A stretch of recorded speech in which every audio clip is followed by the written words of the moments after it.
What's up guys? For today's vlog, pick up naman tayo ng Ninja 500 na gagamitin din natin sa Saturday. Pansin ko, pagka adventure bike gamit ko sa vlog, konti nang nanonood. Siguro dahil sa dash, no? Medyo nakaharang kasi visor, tapos yung tunog. Usually sa adventure bike, inline to lang, diba? So, mga alam lang naman nating adventure bike na inline 4 is Versys, tapos the rest puro inline 3 na. Tracer. Pero kagandahan sa mga ganitong adventure guys, para sa angkas nyo, sarap na ito. Pero sa Maxxis Scoot, hindi ganon trip ng bebe ko kasi masyado doon nakabuka ka, lapad ng upuan. Kaya okay yung adventure, yun ang number 1 pa rin. Lalo pagka okay yung box, may sandalan. Tapos yung suspension nito, most of the time ganda, lalo na sa mga lubak kasi pang semi off-road, diba? Iba nga pinanga hard off-road pa eh. Depende sa setup ng adventure bike nila.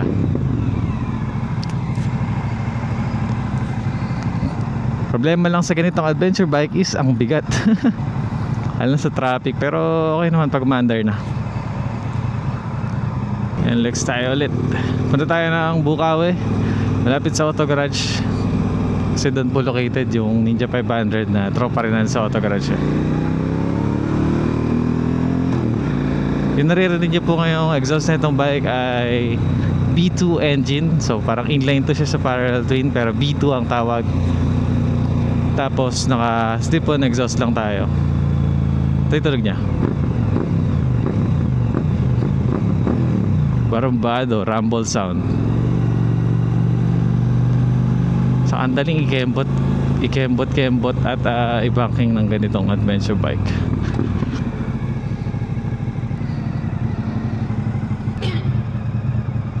Let's go, di binasa guys.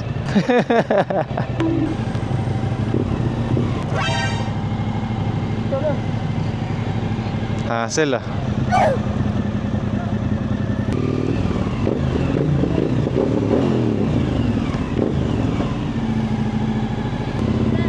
Thank you. Grabe tong 1000cc na motor, no? 100 yung takbo pero ang tahimik ng makina. Parang kotse na, no? Nakakaantok.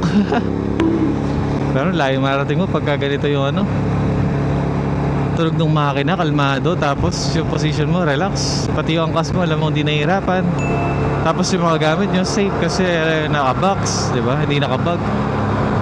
Sarap. Alam mo ang bigat ng adventure bike pag nakahinto at pag binubuhan. Pero pag umaandar na, ang gaan-gaan. Lalo na sa mga singit-singit at sa mga liko-liko. Tapos ang ganda ng talbog sa suspension, sa lubak. Sarap. Gusto ko yung long ride yung adventure na to. Gusto ko maka-experience ng long ride na adventure soon.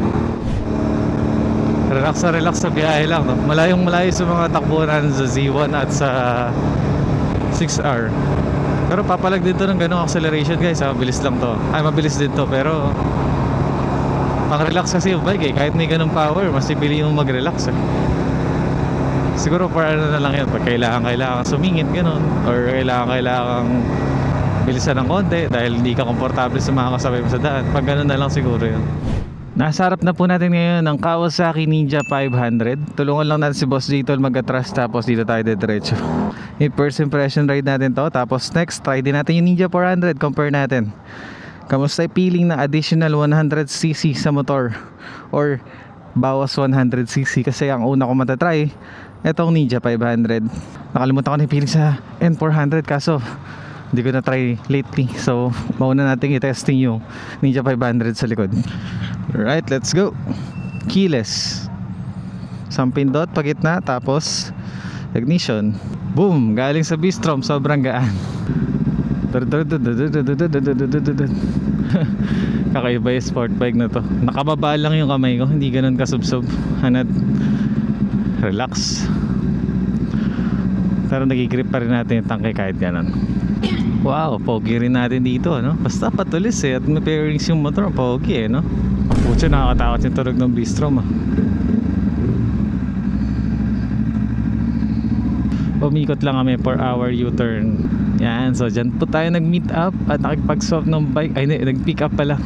Kasi dala pa rin natin yung Bistrom. Nasa likuran po natin si Boss Jtol. Alright, pakarga natin ang iyong baby. Ninja 500. Shoutout kay Boss Caster. Salamat din po sa kanyang mami, shoutout, na pinayagan tayong i-rent tong personal bike niya. Hindi naman talaga to for rent. Paano tong fuel tank? Okay, nasa akin yung susi. Good afternoon po. 495. 400 lang muna dahil wala tayong pang toll fee pa uwi. Grabe naman yung 400 na yun. Pinagmukhang full tank agad yung motor, oh. 17.3 ang nakalagay na average fuel consumption dito. Ganda ng pagkakalutong ng tunog. Mas bumigat yung tunog niya dahil nadagdagan ng 100cc, ganun. Kaya ang feeling na mag Ninja 400 sa next vlog naman natin. Nakakiliti. 4,000 RPM sa may tank pag ginigrip. Para okay lang naman. Sa handlebar meron ding vibrate, so lahat may vibrate, no? Pati yata sa footpeg pag sobrang high RPM na talaga. Sa ngayon, sobrang chill lang natin ginagamit muna tong CN5 dahil personal bike po ito, hindi ito for rent talaga. Kung hatawin man natin yung smooth lang, no? So mga first time mag big bike, may sipa din to. Baka magulat kayo, malakas to. Tayo po kasi ay naka 1000cc na, kaya sanay na tayo sa mas malakas na power dito.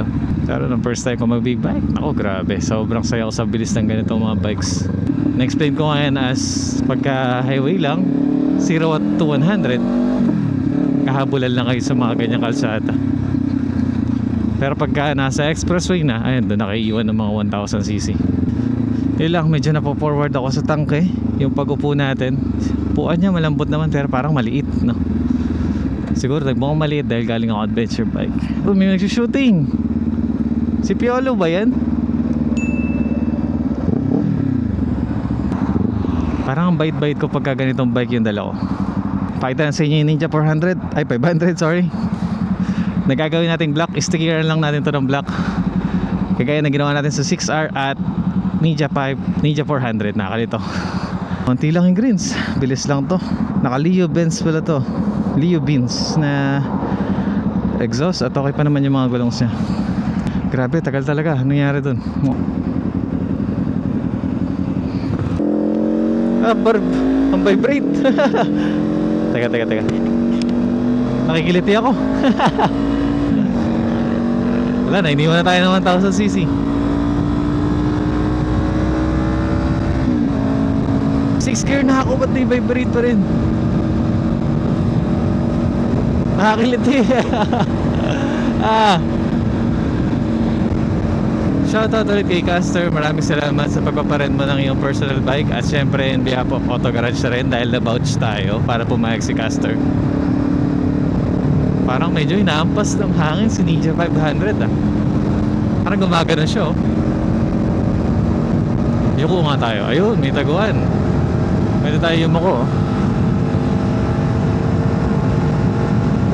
Ang cute, nakatak, pero guguhitan lang tayo ng mga mabibilis na motor panigurado.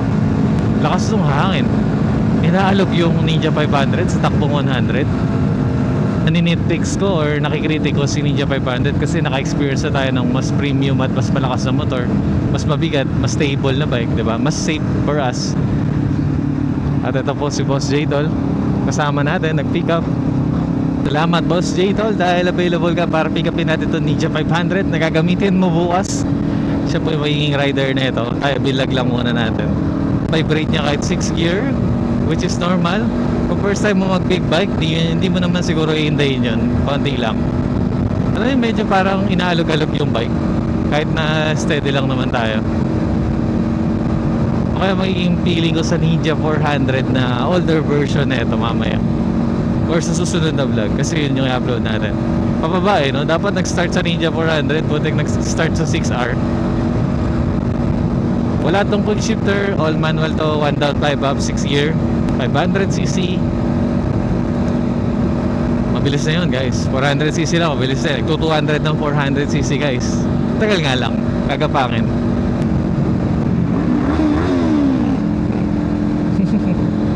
Ganun yung tunog ng inline 2, guys, no? At yun, iniwan na tayo ng 1000cc. Pag piniga natin to, hindi siya bumibilis. Pero wala siya yung pagpiniga ko ng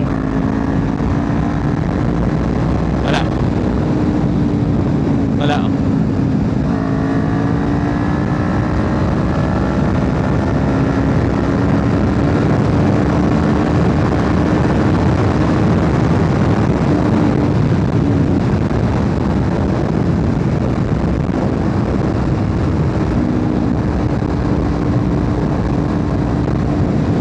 Grabe yung vibration sa handlebar kanina nung piniga natin.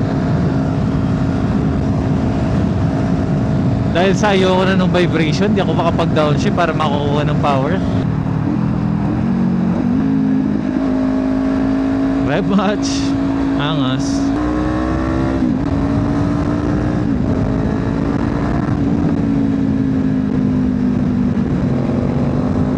Lilik si Ren.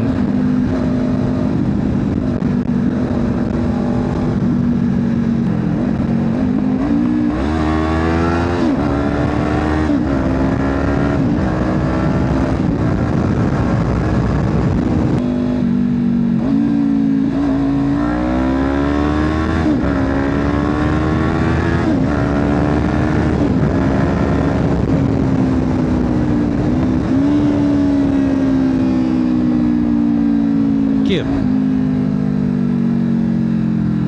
Sarap. Okay din. Ganda yan guys, oh, pag first time nyo Pag lumuwag na yung daan, yung sinasabi ko enjoy, parang hindi na kung nakatry ka na ng malakas sa motor. I mean, ng mas enough power na motor. Hindi naman porket pag sinabing mas malakas lagi mong gagamitin yung power. Ibig sabihin lang na mas maganda yung mas powerful na bike dahil hindi ka na shift ng gear, hindi ka na piga ng piga. Konting piga mo lang na doon yung power, mas accurate.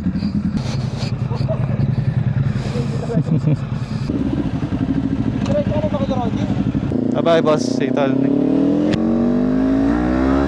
Sa mga gustong magka big bike, first time nila at gusto mo nang daanan lahat ng CC, kahit di na kayo mag 400cc, itong 500 okay na rin. Manageable, ang gaan. Yan no?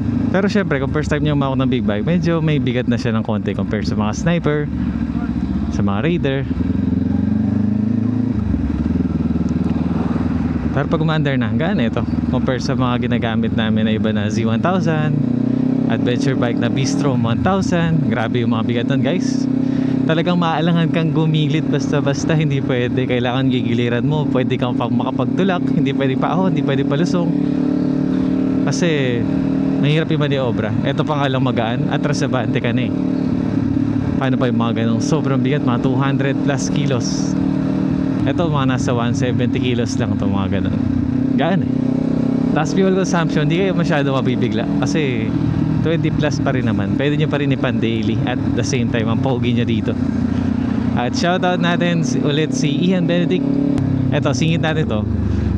Shoutout sa isang solid subscriber natin na sina Shane at Ebby. Si EB or si Ebby ay naka Ninja 500 po, same bike na ginagamit natin sa vlog ngayon. Nakapollow po sila sa atin sa TikTok. Nakapollow back din tayo. And shoutout po sa kanila. Shoutout Shane and EB. Yan, naka 675 SR at naka Ninja 500. Dali ligo-ligo na ito. Wow, sarap yung banking Malaki yung windscreen niya, magagamit niya talaga. Rear brake malakas din. Lakas ng rear brake Saka isa nakakatawa dito, compare sa Ninja 400, ito po ay naka TFT display na. Ang premium sa display natin sa vlog Hindi siya analog na mukhang luma tignan katulad dun sa Z1000 natin. Sa accelerate,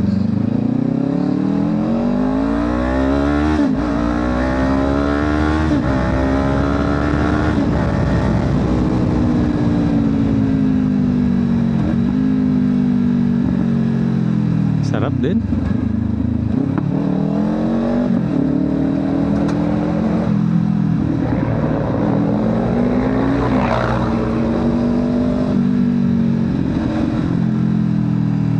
Lixid din Kaya lang compare sa 450NK ko, mas ma-torque yun, tapos mas less vibrate. Pero hindi naman magkakala yun, doon din naman yung speed. So kung isipin ko yung feeling ko doon sa Ninja 400 dati, parang halos same lang. Lalo na sa next vlog malalaman natin kung ano nga ba yung mababawas na 100cc ay mapipil ba natin. At yung bigat, at yung ergonomics, at yung display. Kamusta sa inyo na hindi na TFT display sa next vlog na naka Ninja 400 tayo. Alright, isa pa.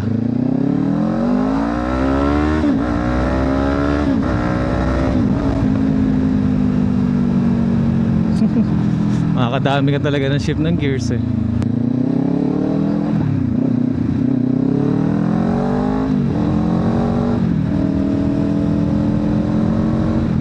Sarap dalhin. Kala mo 150cc dala ko. Shoutout sa mga naka Ninja 500. Solid to. Solid dalhin to at ang pogi talaga at ang gaan at sarap gamitin. Very sporty pa rin. Yun nga lang, same ba tayo na parang lagi kayo napo-forward sa unahan ng upuan, no? Lagi kayo napo-forward sa tangke. Parang wala na masyadong space pag atras natin. Unlike sa ZX6R, meron pa tayong konting space pagka ma-atras tayo, pagka nagtatak tayo. Ngayon po papunta ako kay Boss Roji para lang dikita namin to ng black stickers para sa aming shoot bukas. Tapos nag-react nga pala yung may-ari ng ZX6R sa ating nakaraang vlog. Yung CBR 650R naman daw nung brother niya po, yung ipapablog niya sa atin. Grabe naman itong magkapatid po na ito. Maraming salamat sa tiwala at sa natuwa sila sa vlog natin. Na-enjoy nila na nakikita yung motor nila. At for me, ang astig nun, no? CX6R saka CBR 650R, isa yan sa mga option pagdating sa mga poging sport bike eh. Although masubsob si 6R, ang katapat niya talaga ay R6 at 675SR at Daytona. Sports touring na rin kasi CBR 650R eh. Yung RR pa nun, yun yung sports nun, pero wala yata sa Pinas. Tapos meron pa siya CLC 450. Nakita nyo naman po sa garahe. Bablog din po natin yun. Same engine ng 450 NK natin dati. Tapos ZX10R ni Boss Dos J, papatesting niya rin po sa atin soon pagka nakasama natin siya sa Tambike or sa LX Breakfast Ride. Dami po mga gusto magpatry sa atin ng mga big bikes nila na hindi ko na-try before. Naumpisa na natin sa 675SR. At yan, abangan niyo po sa channel.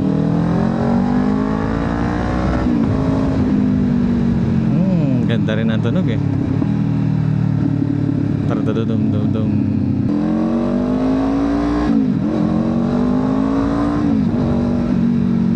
Pagka kinaklatch ko na hindi saktong-sakto sa RPM, gumaganon eh. Unlike sa quick shifter, grabe, sarap talagang accelerate lang. Walang hesitation. Wala pong quick shifter yung ganitong bike, pero alam ko napapalagyan naman. Depende sa model at sa brand. Nakakapag-install naman ng aftermarket na quick shifter like sa Ninja 400. Ito pong Ninja 500 siguro naman meron. Kung wala, yun lang. Ikaw ba ay nangangarap magka big bike na ang pogi at kahit paano hindi ganun kamahal at hindi ganun kamahal yung maintenance? Baka ito na yun, Ninja 500 ka na. Kung kinapos ng konti sa budget ko, Ninja 400 ka na.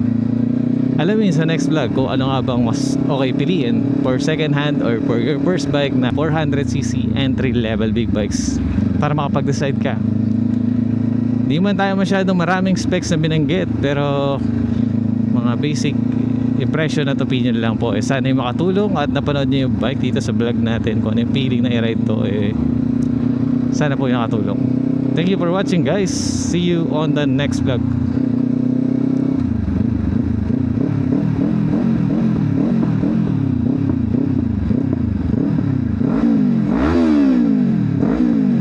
Boom, pogi naman ng dalawa na yun.